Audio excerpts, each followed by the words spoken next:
Sa bahay ni na Tatay Sever, maagang nagsisimula ang trabaho.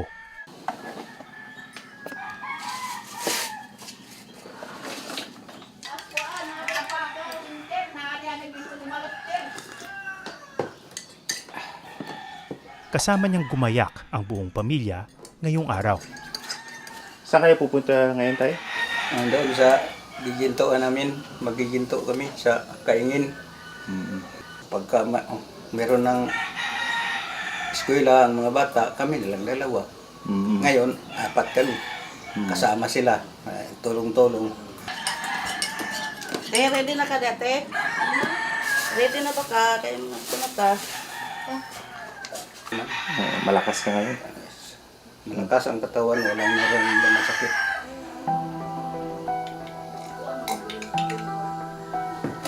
Kamtok sa niya ako sa purong amore. Okay, purong na lang nasa. Ka init. Lakaw na ta. Lakaw na ta sa init. Sama mo lang eh. Sarado ng pana. Sarado ng pana.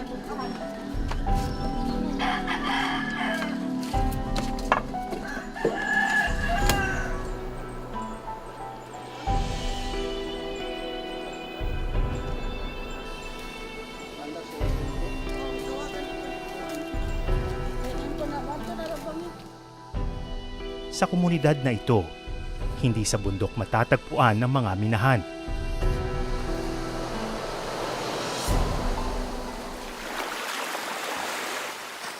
Kundi sa dagat.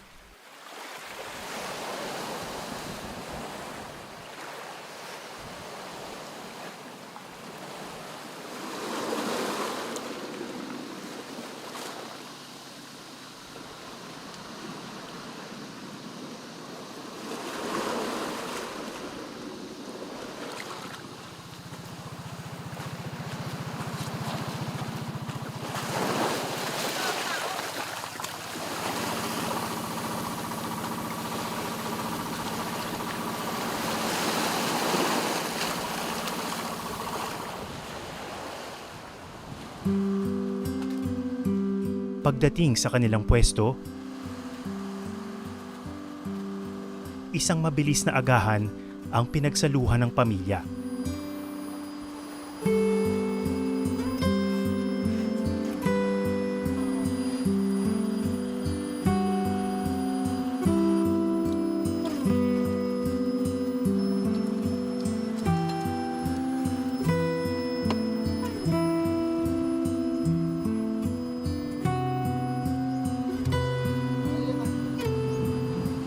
Pagkatapos,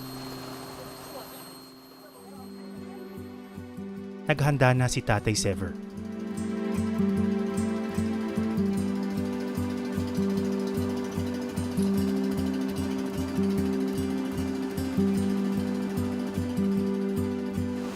Ito, helmet para ang bato hindi matamaan ang ulo.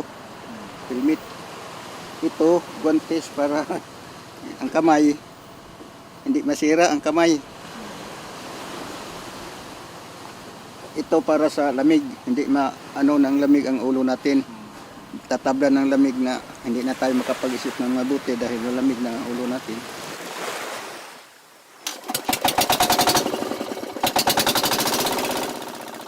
Kompresor lang ang ginagamit ni Tatay Sever para makahinga sa ilalim ng dagat.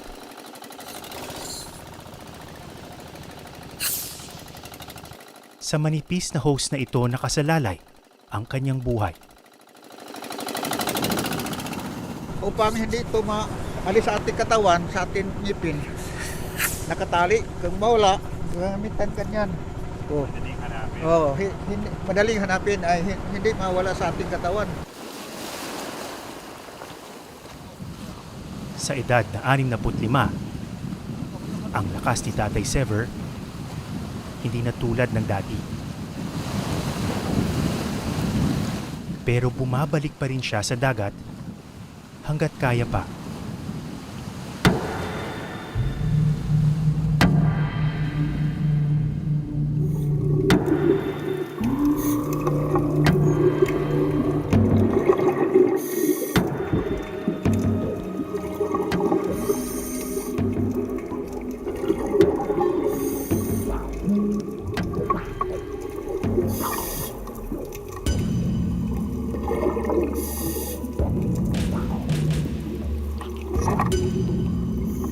Mag-isa sa ilalim si Tatay Sever. Walang ibang aasahan kundi ang sarili sa mundong hindi para sa tao.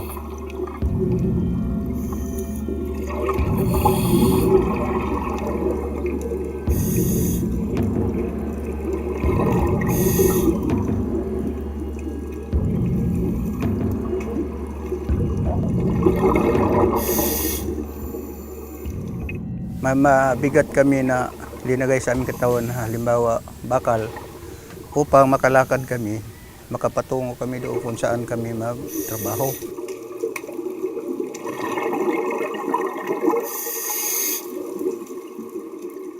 Mahigit 10 dipa na ang kanyang sinisisid.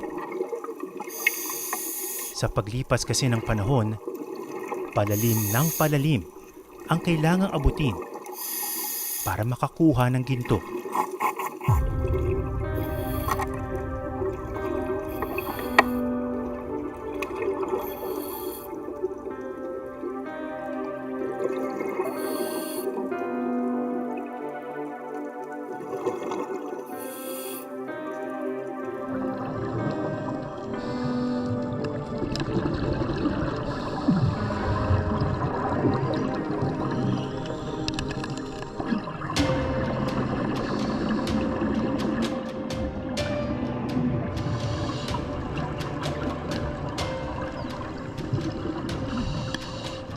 Dahil yung mga bato, inaalis namin yan. Pag yan na lang sila natira, mga sand ang gravel, yan ang aming kinakandos ng aming pala na malaki, mabigat yun. Ginaganyan namin. Tapos, iano namin yan sa sako.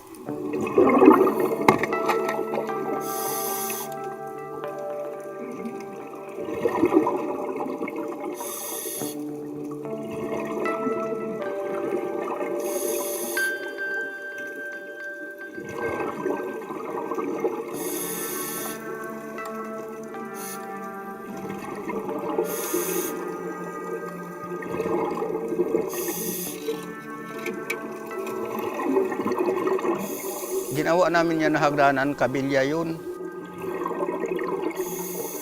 Madulas kami kapag mayroon na kami dalang mabigat dahil yung mga putik doon at saka yung bato, ma-landslide.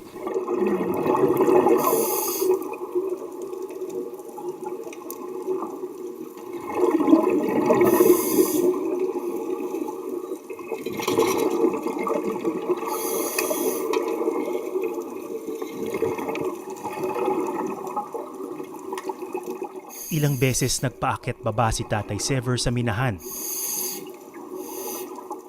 Habang tumatagal, palabo ng palabo ang tubig.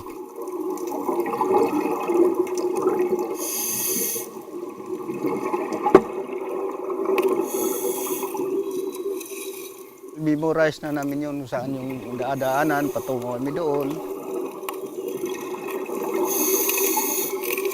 Mayroon kang mga tanda sa pag ano mo dito, kapa, mayroong bato, ito ang daanan patungo doon. Ang mga bato nandoon na sa aming balde at saka yung mga basket. Linagyan namin yun ng hangin.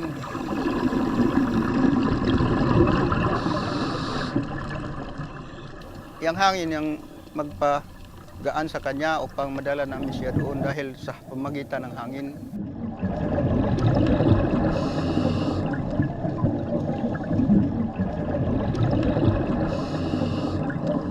Matapos ang 3 oras ng pagsisid, nagpasya ng umahon si Tatay Sever.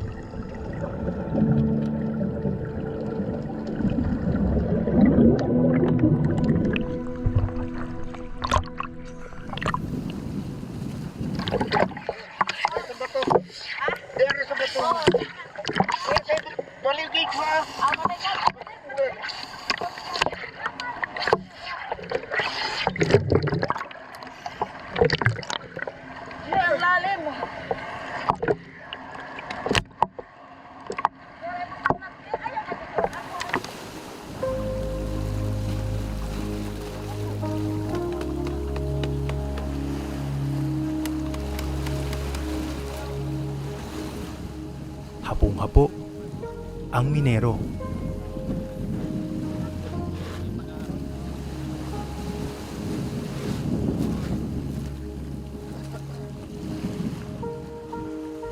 Medyo may edad na rin po kayo. Tingin nyo ba kaya nyo pang magtagal sa trabahong yan? Yan ang aking na obserbahan sa aking katawan na hindi tulad ng dati.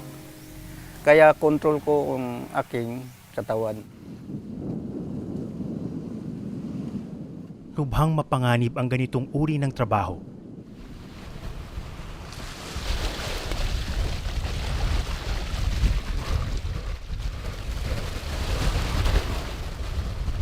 Ang diver na kasama namin sa team, manghang-mangha sa sinusuong na panganib ng mga minero.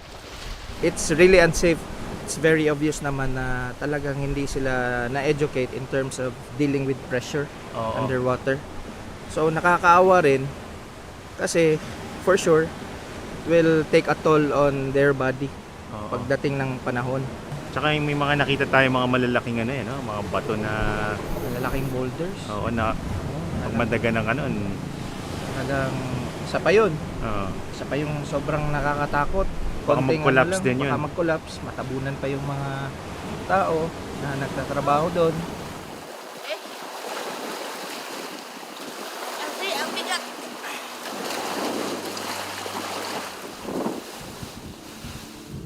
Ang mga bato at buhangin na hinango ni Tatay Sever, sila Nanay Roselita at ang panganay na si Seba ang nagbabanlas.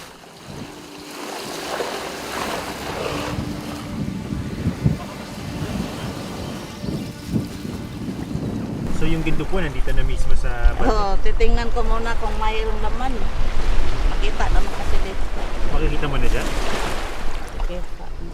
Kung mayroong dito. Minsan maliit. Kaya salamat po yung kahit maliit. Isang euro.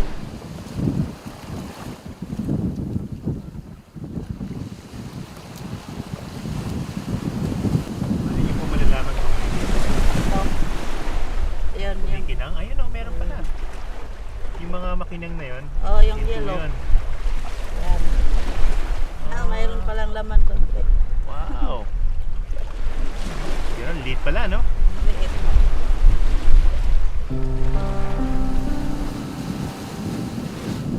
Mga ilang ano, milligram to, tingin mo? Mga isa.